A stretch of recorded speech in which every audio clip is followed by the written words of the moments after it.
공감 능력이 없는 게 아니라 내 안에 있는데 꺼내는 방법을 모를 뿐이거든요. 영상 시청하시기 전에 구독, 좋아요, 알람 설정 부탁드립니다. 공감 부족은 경험 부족에서 오는 겁니다. 어려서부터 공감받는 환경에 많이 노출되지 않아서 그래요. 공감은 상대에게로 마음이 움직이는 것인데요. 공감한다는 건 같은 감정이 된다는 걸 뜻합니다.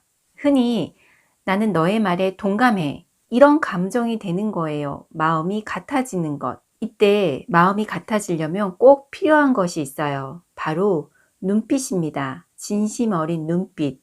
진심 어린 눈빛이야말로 정말 공감의 핵심입니다. 말로는 동감한다고 하지만 사실 눈빛에 그 진심이 없으면 공감하는 게 아니거든요. 아가 때 엄마가 아가의 눈을 빤히 쳐다보면서 얘기하잖아요. 이때 느낄 수 있는 것이 공감입니다. 이러한 따스한 눈빛이 전해지면 공감받는다는 느낌이 드는데요. 어렸을 때부터 이런 따스한 눈빛을 받은 사람들은 자연스럽게 공감 능력이 높아질 수밖에 없어요. 그렇다고 너무 걱정하지 마세요. 공감 능력이 없어서 고민된다는 분들, 지금도 공감 능력 키우기에 늦지 않았어요. 공감 능력이 없는 게 아니라 내 안에 있는데 꺼내는 방법을 모를 뿐이거든요. 제가 그 방법 알려드릴게요. 공감 능력 키우는 첫 번째 방법. 짧은 여행을 자주 떠나세요. 여기서 말하는 여행은 꼭 멀지 않아도 괜찮아요. 몇 박 며칠 떠나지 않아도 괜찮아요. 오히려 1시간, 2시간 짧은 코스에 가서 자주 자연을 접하고 오는 것이 훨씬 더 효과적일 수 있어요. 일상을 떠나서 자연을 접하게 되면 그 자연에 몰입할 수 있게 됩니다. 하루에 하늘을 몇 번이나 보세요? 밤하늘에 달이 변하는 걸 느끼고 계시는지요? 계절감은 느끼고 계시는지요?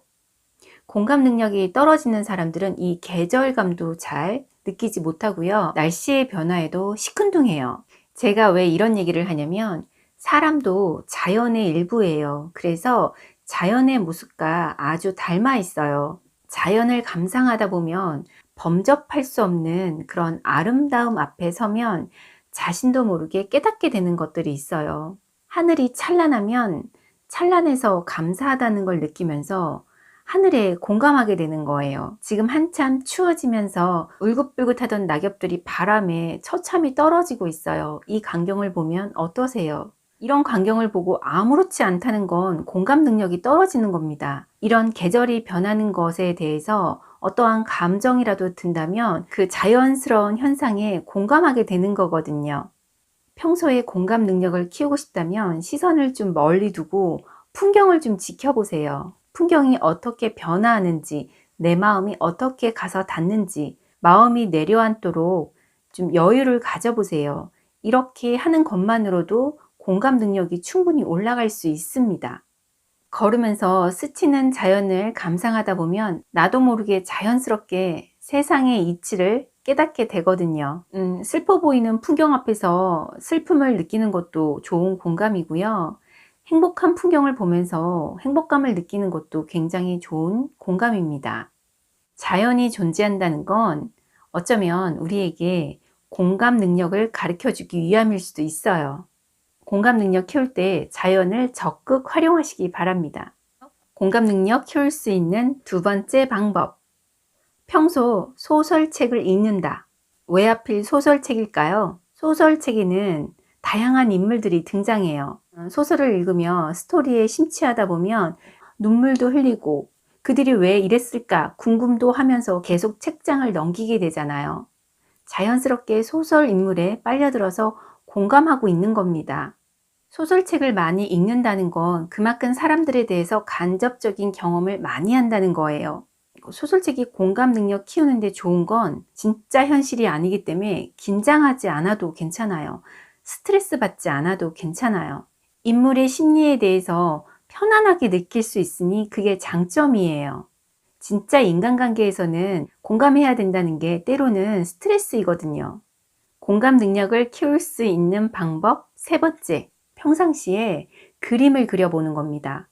공감은 나의 마음을 표현하는 것입니다. 상대에게 내 마음을 드러내서 가까이 다가가는 거예요. 한국의 문화가 좀 딱딱한 문화이긴 하잖아요. 그렇다 보니까 자기의 감정을 잘 드러내지 못하는 환경에 자연스럽게 노출되어 살아왔어요. 공감도 상상력이 뛰어난 사람, 창의력이 뛰어난 사람, 이런 사람들이 잘하게 돼 있는데요. 어렸을 때부터 마음을 표현할 수 있는 그런 기회들이 많으면 좋은데, 그렇지 못한 경우에 어떻게 마음을 표현해야 될지 몰라서 공감 능력이 떨어지는 거거든요. 공감이라는 건 나도 너와 같은 마음이야 라는 걸 이렇게 꺼내서 보여줘야 되는 거잖아요. 이걸 표현한다고 하죠. 이걸 표현을 못하니까 저 사람은 내 마음을 이해하지 않아, 이해하지 못해, 이런 말을 듣게 되는 겁니다. 그림 자체가 마음 세계를 바깥으로 표현하는 거거든요. 누군가에게 보여주려고 그리는 그림이 아니라 그냥 혼자서 낙서하듯이 나의 마음을 꺼내놓고 보면, 아, 내가 이렇구나, 내 마음이 이렇구나 라는 걸 볼 수가 있어요. 그림에는 그 사람의 마음이 그대로 투영이 됩니다. 어딘가 슬프면 슬픈 흔적이 남고요. 이 사람이 굉장히 행복한 사람이면 행복한 흔적이 남아요. 욕심이 많으면 욕심도 그대로 표현이 됩니다. 그림이란 참 신기하죠. 그래서 심리치료에 그림이 많이 활용되기도 하는 겁니다. 평상시에 그림을 그려놓고 내가 어떤 그림을 표현하는지, 또 그 표현된 그림이 나와 어떻게 닮았는지 확인을 하면서 나를 알아갈 수 있는 그런 경험들이 많아지면 공감 능력이 저절로 올라가게 됩니다. 나는 사람들에게 잘 공감하지 못해서 사회생활이 너무 힘들어. 친구 관계가 너무 힘들어. 가족 관계도 너무 힘들어. 이렇다고 고민하지 않으셔도 괜찮아요. 공감은 마음이에요. 여러분 안에 마음은 다 있잖아요. 누구나 있어요. 이 마음을 꺼내놓는 것에 서툴러서 그래요. 연습하면 됩니다. 제가 소개한 공감 능력을 키우는 3가지 방법 활용해 보셔서 소중한 사람들과 행복한 공감 이어가시길 바랄게요. 제가 소개한 공감 키우는 방법 말고도 여러분에게 좋은 사례들이 있으면 댓글로 소개해 주시면 감사하겠습니다. 사람들에게 공감할 땐 눈빛, 이것도 꼭 필요하다는 거 잊지 마시고요. 구독, 좋아요, 알람 설정은 저에게 아주 큰 힘이 된답니다. 여러분, 그러면 다음에 만날게요. 안녕.